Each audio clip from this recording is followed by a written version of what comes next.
धीमी धीमी हवा बह रही है। एक गांव की टूटी झोपड़ी के बाहर बैठा छोटा बच्चा अपनी मां को देख रहा है। मां कहती है, बेटा याद रखना, सच की लड़ाई हमेशा कठिन होती है, लेकिन जीत उसकी ही होती है जो हार नहीं मानता। अचानक दृश्य बदलता है। रात का अंधेरा। एक महिला खेतों से लौट रही है, पीछे पीछे कुछ नकाबपोश लोग, और अगले ही पल चीख सुनाई देती है।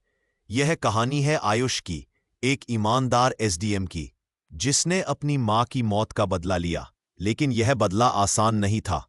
इसमें था षड्यंत्र, गद्दारी और मौत का खेल। आयुष की मां गांव की उन औरतों में से थी जो नदी में छोड़े जा रहे जहरीले कचरे के खिलाफ लड़ रही थी। गांव वाले उसकी बात मानने लगे थे, लेकिन फैक्ट्री मालिक विक्रम खन्ना के लिए यह बड़ा खतरा था। एक रात आयुष की मां रहस्यमय ढंग से मरी मिली। गांव में अफवाहें फैली, दिल का दौरा पड़ा, लेकिन आयुष जानता था कि यह हत्या है। उस दिन उसने अपनी मां की चिता के सामने कसम खाई, मैं तुम्हारा बदला जरूर लूंगा, चाहे इसके लिए मुझे पूरी दुनिया से लड़ना पड़े। कई साल बाद वही बच्चा अब एक सख्त और ईमानदार एसडीएम बन चुका था। एसडीएम आयुष गांव में अफसर बनकर लौटने के बाद उसने देखा कि हालात पहले से भी बदतर हैं। नदी काली पड़ चुकी थी, खेत बंजर हो चुके थे, लोग बीमार पड़ रहे थे। आयुष ने तुरंत फैक्ट्री पर छापा मारा, गुप्त कैमरे लगाए, गवाह इकट्ठे किए, लेकिन यहीं से उसकी असली लड़ाई शुरू हुई। आयुष ने फैक्ट्री बंद करने का आदेश दिया। गांव वाले खुश थे, लेकिन अगले ही दिन अखबारों में छपा, ईमानदार एसडीएम पर भ्रष्टाचार का आरोप। मीडिया चीख चीख कर कह रहा था कि आयुष ने खन्ना से रिश्वत ली है। सरकार ने उसे सस्पेंड कर दिया। गांव वाले भी बट गए। कुछ बोले आयुष सही है, कुछ बोले शायद ये भी बिक गया। आयुष अकेला पड़ गया। आयुष का बचपन का दोस्त राघव, जो तहसीलदार था, हर वक्त उसका साथ देने का नाटक करता था। वह कहता, भाई चिंता मत कर, मैं हूं ना तेरे साथ। लेकिन धीरे धीरे सच्चाई सामने आई। सारे झूठे दस्तावेजों पर राघव के ही हस्ताक्षर थे। असल में वह सालों से खन्ना का आदमी था। उस रात आयुष को समझ आया कि सबसे बड़ा दुश्मन वही है जिसे वह अपना सबसे करीबी मानता था। रात के अंधेरे में आयुष फैक्ट्री के पास सबूत इकट्ठा कर रहा था। जैसे ही उसने एक छुपे कमरे में जहरीले टैंक देखे, पीछे से नकाबपोशों ने हमला कर दिया। लोहे की रॉड, चाकू और खून से लथपथ जमीन। लड़ते लड़ते उसने एक नकाबपोश का चेहरा देख लिया। वह राघव था। घायल होकर भी आयुष टूटा नहीं।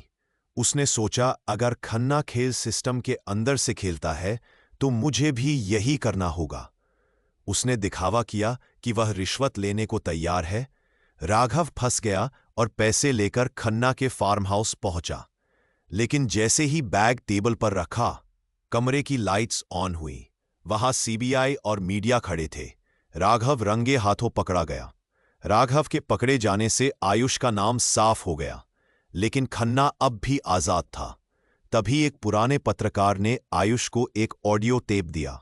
उसमें खन्ना खुद कह रहा था, उस औरत को जहर दो, अगर नहीं मरी तो मैं उसका गला घोंट दूंगा। आयुष की आंखें भर आईं।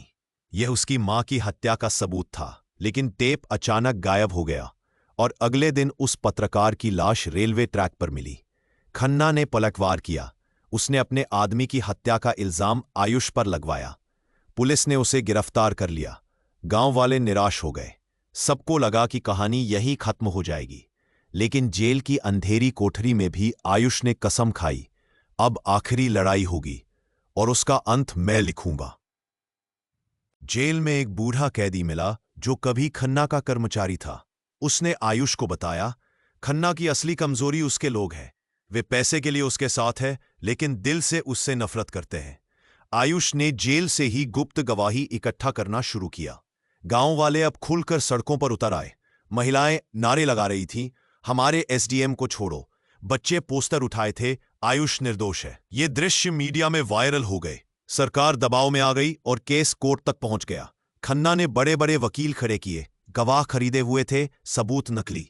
लेकिन आयुष ने जेल में मिले बूढ़े कैदी को गवाह बनाया। उसने सब सच खोल दिया। कैसे खन्ना ने नदी में जहर डाला, कैसे औरतों को मारा और कैसे अफसरों को खरीदा। कोर्ट हिल गया, लेकिन खन्ना मुस्कुराता रहा। वह बोला, यह सब कहानी है, मेरे खिलाफ कोई असली सबूत नहीं है। तभी कोर्ट का दरवाजा खुला। वही पत्रकार जिसे सब मरा हुआ मान चुके थे, जिंदा लौटा। उसने कहा, मैंने अपनी मौत का नाटक किया था और मेरे पास असली टेप है। जैसे ही टेप बजा, खन्ना की आवाज गूंजी, उस औरत को जहर दो। पूरा कोर्ट सन्न रह गया। जज ने हथौड़ा बजाया और आदेश दिया, विक्रम खन्ना दोषी है, उसे उम्र कैद की सजा दी जाती है। आयुष निर्दोष साबित हुआ। गांव के लोग फूल बरसाने लगे, बच्चे उसके पैर छूने लगे। उसने आसमान की ओर देखा और कहा, मां, तुम्हारा बदला पूरा हो गया। फैक्ट्री बंद हो गई, नदी फिर से साफ बहने लगी, खेतों में हरियाली लौट आई। आयुष ने अपनी नौकरी नहीं छोड़ी। वह बोला, जब तक इस धरती पर अन्याय है, मैं डटा रहूंगा।